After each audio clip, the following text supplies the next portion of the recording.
Hello అండి. Welcome to అక్క కథలో నా కథ పార్ట్ 7.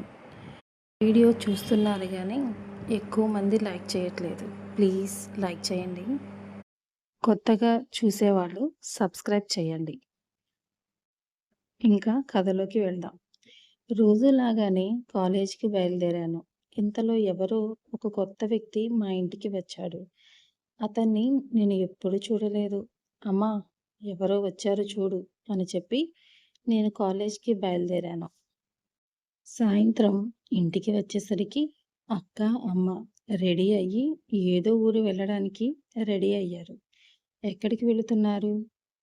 అమ్మ, ఇప్పటి వరకు మీరు వెళ్ళని ఒక మారుమూల పల్లెటూరు. పేరుకే పల్లెటూరు గాని చూడడానికి చాలా బాగుంటుంది. పచ్చని పొలాలు, చాలా అందంగా ఉండే పల్లెటూరు. అక్కడికి వెళ్తున్నాం అక్క, నేను. మరి నేను కాలేజ్ ఉంది కదా, నువ్వు ఇక్కడే ఉండు. అక్క నేను వెళ్ళి ఓ 4 రోజుల్లో తిరిగి వచ్చేస్తాం. సడన్‌గా ఏంటి? అక్కడ తెలిసిన వాళ్ళ ఇంట్లో ఫంక్షన్ ఉంది. ఎవరో ఎవరా తెలిసిన వాళ్ళు? ఆ విషయం చెప్పలేదు గదా!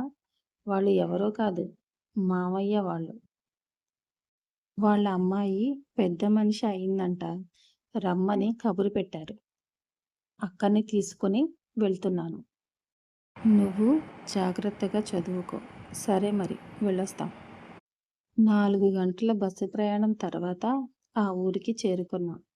మమ్మల్ని పికప్ చేసుకోవడానికి బస్టాండ్‌కి ఆటో వచ్చింది.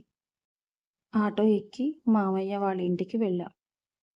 చాప మీద ఉన్న అమ్మాయిని దీవించి తీసుకువెళ్ళిన స్వీట్స్ అమ్మాయి చేతిలో పెట్టి కుశల ప్రశ్నలు వేస్తూ ఒక అరగంట గడిచిపోయింది. అప్పటికి సాయంత్రం 4 కావస్తుంది. బోరుగా అనిపించి, అత్తయ్య, మీ ఊరు చూద్దాం పదండి అని నేనే అన్నాను. అయ్యో, నేను చాప మీద ఉన్న పాపని చూసుకోవాలి కదమ్మా. మా పని మనిషి రంగమ్మని ఇచ్చి పంపిస్తాను. మా పొలాలు ఇక్కడ ఈ ఊరిలో ఎక్కడెక్కడ చూడదగిన ప్లేస్లున్నాయో నాకంటే దానికే బాగా తెలుసు. ఇద్దరం ఇంటి వెనుక వైపు గేట్లోంచి బయలుదేరాం. గడ్డివాములు, గేదెలు, ఆవులు, మేకలు, కోళ్ళు అన్నీ ఉన్నాయి. గడ్డివాము దగ్గర 6 అడుగుల వ్యక్తి చూడ్డానికి మొరటుగా ఉన్నాడు. మా అత్తయ్య వాళ్ళ పని మనిషి రంగమ్మని అలాగే చూస్తున్నాడు. అతనెవరు రంగమ్మ అని నేను అడిగాను. వాడా, నా మామ అండి. మామ అంటే మా ఆయన అండి అని ఓ తెగ మెలికలు తిరిగిపోతుంది.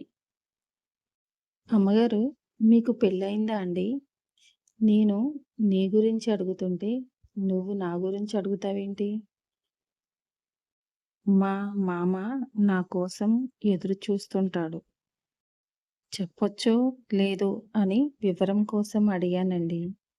పెళ్ళయిందిలే కానీ ఏంటో చెప్పు. అదేనండి, నేను మా మామ గడ్డివాము దగ్గర కలుసుకునే టైం అయింది. అందుకేనండి నా కోసమే చూస్తున్నాడు. గడ్డివాముల దగ్గర కలుసుకోవడం ఏమిటి అంటే? అబ్బా, మీ పట్నం వాళ్ళకి గడ్డివాము అంటే ఏంటో తెలియదా? అక్కడ ఏం చేస్తారో తెలియదా? అబ్బా, నీకు చెప్పాలంటే కాస్త సిగ్గుగా ఉంది అమ్మాయి గారు. చెప్పవే, వింటాను, ఇంట్రెస్ట్‌గా ఉంది. అది ఇక్కడ నుంచి అదిగోండి ఆ దూరంలో ఉన్న ఆ చెట్టు వరకు ఇదంతా మీ మామయ్య గారి పొలమేనండి. పొలాల విషయం తర్వాత. గడ్డివాము దగ్గర మీ మామ విషయం ఏంటో చెప్పు. గడ్డివాము దగ్గర ఎందుకు ఎదురు చూస్తున్నాడే? ఇద్దరు కలుసుకోవాలంటే అదేనండి, కాపురం చెయ్యాలి. ఏ, మీ ఇల్లు లేదా? ఉందండి. ఉన్నది ఒకటే చిన్న గుడిసె. నేను, మా మామతో పాటు మా అత్తయ్య, మామయ్య కూడా మాతోనే ఉంటారు. మా మామ అడ్డంగా బియ్యం సంచులతో ఏదో కట్టాడు గానీ అదంత సరిగా ఉండదండి. మామ నేను రాత్రిపూట కలుసుకోవాలని చూస్తే అత్తయ్య, మావయ్య అక్కడే ఉన్నారు కాబట్టి ఇబ్బందిగా అనిపిస్తుంది. మా ఇంట్లో మేమిద్దరం ఎప్పుడూ కాపురం చెయ్యమండి. నా పెళ్ళైనప్పటి నుంచి ఆ గడ్డివాములోనే మేమిద్దరం కలుస్తాం. అందుకే నా కోసం చూస్తున్నాడు. ఒక్క పావుగంట మీరు ఈ పొలాలు చూస్తూ కాలక్షేపం చేస్తే నేను మా మామ దగ్గరికి వెళ్ళొస్తానండి. చాలా ఆత్రంగా ఉన్నట్టున్నావు. వెళ్ళు. ఈ పొలాలు చూసి నేను నిదానంగా ఇంటికి వస్తాను. వెళ్ళు అనగానే అది ఒక్కసారిగా పరిగెత్తుకుంటూ గడ్డివాము దగ్గరికి చేరుకుంది. అక్కడ ఒంటరిగా అక్కడ ఒంటరిగా ఉన్న నేను వాళ్ళు ఏం చేస్తున్నారు చూద్దామని వాళ్ళకి తెలియకుండా వారి వెనకాలే ఫాలో అయ్యాను. రంగమ్మ మామ అంటూ ఒక్కసారిగా వెళ్ళి అతన్ని హత్తుకుంది. ఏంటి ఎంతసేపు ఎదురు చూసేది? రా అని దగ్గరికి లాక్కున్నాడు. గడ్డివాము దగ్గర ఏమైందో నెక్స్ట్ ఎపిసోడ్లో చెప్పుకుందాం. నా కథలు మీకు నచ్చితే లైక్ చేయండి.